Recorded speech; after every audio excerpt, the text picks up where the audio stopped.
இது நம்ம ஃபேமிலி. திருச்சி மக்களவை தொகுதியில் நாம் தமிழர் வேட்பாளர் ராஜேஷை ஆதரித்து அக்கட்சியின் ஒருங்கிணைப்பாளர் சீமான் பரப்புரை மேற்கொண்டு வருகிறார். நேரலையில் பார்க்கலாம். இந்த நாட்டில் பிறந்ததை தவிர நீ ஒரு பிள்ளையும் செய்யல. உயிரை காக்கும் மருத்துவம் சமவிகிதத்தில் இருக்கா? ஏழைக்கு ஒரு மருத்துவம், பணக்காரனுக்கு ஒரு மருத்துவம். பணம் இருந்தால் காவிரியில் படுக்கலாம், அப்பலோவில் சிகிச்சை பெறலாம், உயர்ந்த தனியார் மருத்துவமனையில் நல்ல சிகிச்சை கொடுப்பார்கள், உயிர் பிழைத்து வீட்டுக்கு வரலாம். இல்லை என்றால் பாடகை கட்டி நேராக சுடுகாட்டுக்கு போகலாம். இதுதான் இங்கே இருக்கிற மருத்துவ கட்டமைப்பு. இதையெல்லாம் பார்த்து என்னைக்கு உங்களுக்கு சகித்துக் கொள்ள முடியாத கோபம் வருகிறதோ அன்னைக்கு நீங்க நேரா வீட்டை விட்டு கிளம்பி என் வீட்டுக்கு தான் வர முடியும். வேற வழியே கிடையாது. என்னை நோக்கித்தான் நீங்க திரும்பணும்.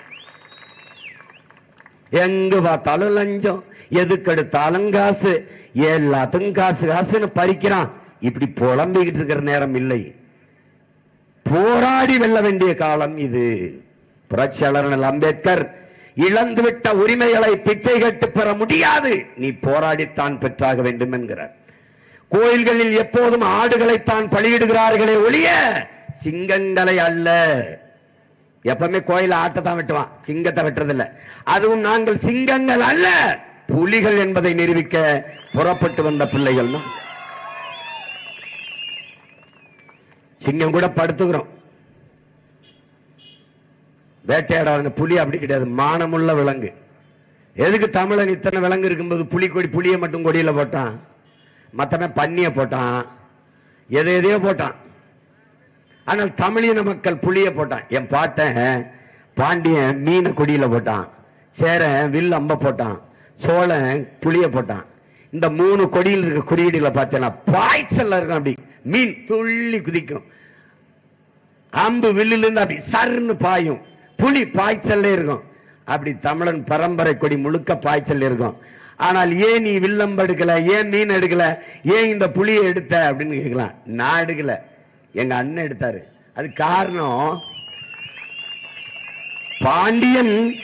பாண்டியன் என் பாட்டன் அவன் எல்லைக்குட்பட்ட நாட்டையே ஆண்டான், சேரன் அவன் எல்லைக்குட்பட்ட நாட்டையே ஆண்டான்.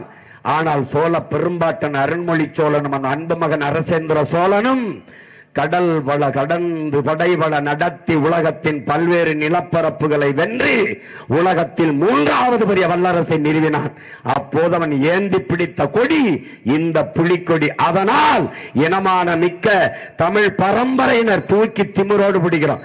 உலகத்தில் 3வது பெரிய வல்லரசிய நிறுவிய கொடியை ஏன் இருக்கிற இந்த தாய் நிலத்தில் இழந்துவிடக் கூடாது என்கிற அந்த நோக்கத்தில் வந்தவன் போனவன் நாம் தமிழர் வேட்பாளர் ராஜேஷை ஆதரித்து திருச்சியில் அக்கட்சியின் ஒருங்கிணைப்பாளர் சீமான் பரப்புரை மேற்கொண்டதை பார்த்தோம். இதனை செய்தி வடிவில் பின்னர் விரிவாக பார்க்கலாம்.